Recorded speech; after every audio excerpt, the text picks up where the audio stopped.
The sun bled low over the plains, spilling its last light across a land that had forgotten softness. Wind whispered through brittle grass and struck the old ranch house like a memory knocking to be let in. Inside, Elias Boone sat alone at a rough-hewn table, whittling a piece of cedar into nothing in particular. The shavings curled at his boots, pale as bone. His hands, calloused and deliberate, moved as though the act of shaping wood could fill the hollow years behind him. It had been 5 winters since fever took his wife and left silence to keep him company. Silence had proven the more faithful of the two. When the knock came, it wasn't loud. Just 3 small raps, gentle enough that he first thought it might be the wind. But the wind didn't wait. It didn't pause with human patience. Elias looked toward the door, the knife stilled in his hand, and for a moment he simply listened. The sound came again, softer now, almost uncertain. He rose slowly, chair scraping the plank floor, heart lifting in that uneasy way of a man who's forgotten surprise. He opened the door to a face the desert had not yet burned down to dust. A young native woman, barely 20 by his reckoning, her dark hair loose, her eyes deep and still as water that remembered what it was to flow. She carried a small bundle and a shadow of exhaustion that clung to her shoulders. Her voice was clear, though soft from travel. "I was told you need a helper," she said. The evening light caught in her eyes, turning them amber for a heartbeat before the wind took her words and scattered them across the yard. Elias said nothing at first. He'd not expected company, much less a stranger, much less a woman. Yet there was something steady in her gaze that held him from closing the door.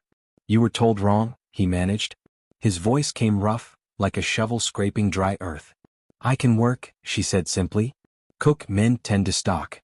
She glanced past him into the small house, the dim light, the tidy order that spoke of solitude. "I don't ask for charity. Just a place for the night, maybe more if you've got room." Her words carried neither pleading nor pride, just a calm fact, and Elias found himself stepping aside before he'd decided to. "You can come in," he muttered. "For now." She entered quietly, her boots leaving faint prints of dust on the floor. He watched as she looked around, not with judgment, but with the slow curiosity of someone memorizing the space that might keep her safe. The fire on the hearth crackled low.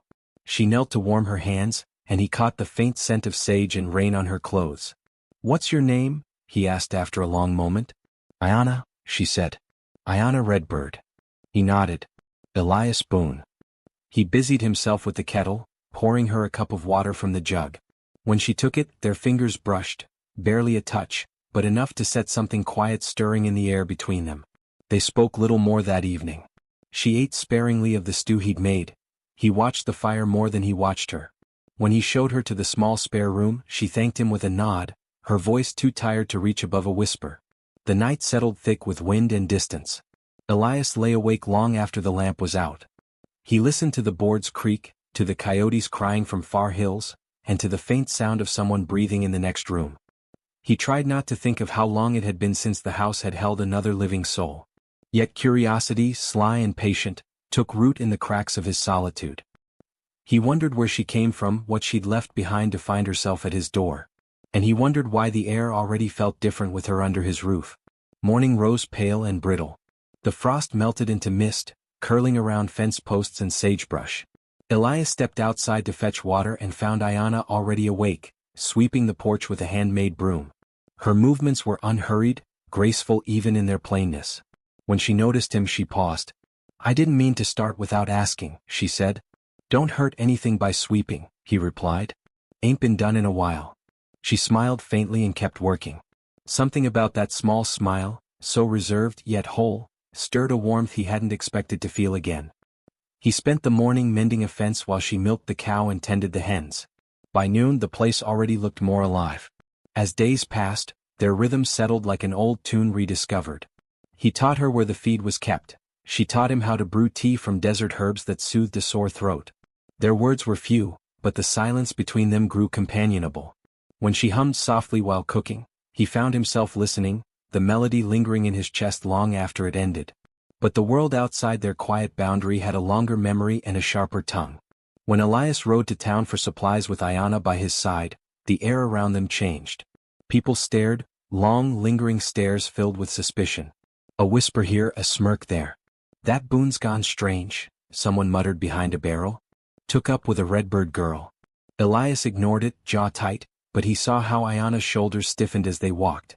Later, back at the ranch, she asked in a small voice, "Why do they look at me that way?" He hesitated.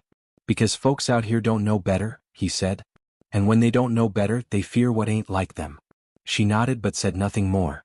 That night he saw her by the river, kneeling at the bank. The moonlight caught the sheen of tears on her cheeks before she quickly wiped them away. He approached slowly, boots sinking in the damp earth. "Ayana," he said, but his voice came softer than he meant. "I'm fine," she murmured. "It's just, sometimes I think the world wants to keep me nowhere." Her eyes lifted to his, shimmering with hurt. "I left my people to find work among yours and still, I don't belong." Elias looked out over the dark water. "Maybe it ain't about where you belong," he said after a long silence. "Maybe it's about who'll stand beside you while you figure it out." For a heartbeat, the river held their reflections together, two shapes bent toward one another, blurred by ripples. She smiled then, faint and fleeting but real. And for the first time in years, Elias felt something inside him ease. He wanted to touch her hand but stopped himself. Some things he thought weren't meant to be rushed. The days that followed carried the uneasy quiet of people learning how to hope again. When a storm rolled in from the west one afternoon, it came without warning. Wind first, then rain, then the sudden crack of thunder splitting the sky. The barn door flew open. Elias ran to tie it shut, shouting for Ayana to stay inside. But she was already out there, clutching a tarp over the corn bins, her hair whipping like a banner in the wind. He reached her just as the rain came hard. "You'll get yourself killed," he yelled. "Then we lose the crop," she shouted back, voice fierce through the storm. Together they fought the gale, their hands slipping, mud clinging to their boots. When the last tie held, Elias pulled her toward the barn, both of them breathless, drenched. Inside, thunder rolled overhead and they stood close, the air charged, their laughter bubbling out unplanned. For a moment, the storm outside felt smaller than the one between them. When it was over, the world smelled clean again. They sat by the fire later, both wrapped in blankets. Ayana's hair hung in dark strands over her shoulder. A droplet slid down to her collarbone. Elias looked away too late. She caught his glance but said nothing. Instead, she whispered, "I dreamed once of a place where I was wanted." The words hung there, fragile as smoke. He wanted to answer but speech seemed too clumsy a tool. So he only nodded, his throat tight. In the weeks after the storm, the gossip in town turned uglier. Men whispered about her heritage, women crossed the street when she passed. The preacher stopped visiting altogether. Elias felt the weight of every word he didn't say. When a drunken ranch hand at the saloon called her Boone's squaw, Elias didn't reach for his gun. He just stood, slow and steady, his voice low and calm. "You'll mind your mouth," he said. "That woman's my equal, and you'll speak to her as such." The room fell quiet. No one moved. The insult died in the man's throat. Later, walking home through the cold night, Ayana said, "You didn't have to do that." "Yes," Elias replied, "I did." She smiled through tears. "No one's ever stood for me before." He didn't answer. Some things didn't need words. Spring arrived, shy and green. Elias went to town alone one morning and returned with something small wrapped in cloth. That evening he found Ayana on the porch, the sunset spilling gold through her hair. He knelt before her awkwardly, holding out the cloth. Inside lay a plain silver band, worn but gleaming. "I traded my best saddle for it," he said. "Figured maybe we could make something that lasts." Her breath caught. "Elias. We don't belong much of anywhere," he said quietly. "Maybe we could belong to each other." Tears brightened her eyes and for once she didn't hide them. She nodded. The wind shifted, carrying the faint sound of distant bells, though none rang anywhere nearby. They married under open sky a week later. No church, no crowd, only a preacher from 2 towns over and the endless plains watching. She wore a white shawl she had woven herself. He wore his father's old hat. When he took her hands they trembled, not from fear but the weight of being seen. The preacher stumbled through the vows but the words didn't matter. What mattered was the way Elias looked at her, as though she'd walked straight out of his loneliness and into his life with a single knock.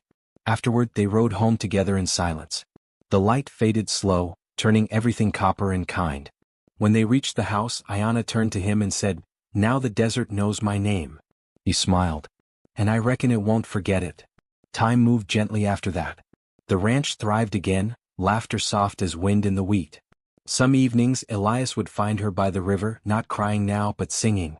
He'd sit nearby, listening, remembering the night he almost didn't open the door.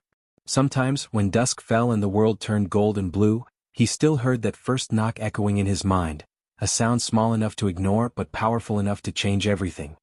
He would glance toward Ayana and think that maybe fate didn't come with thunder or prophecy, just with a quiet hand at your door, waiting to be let in.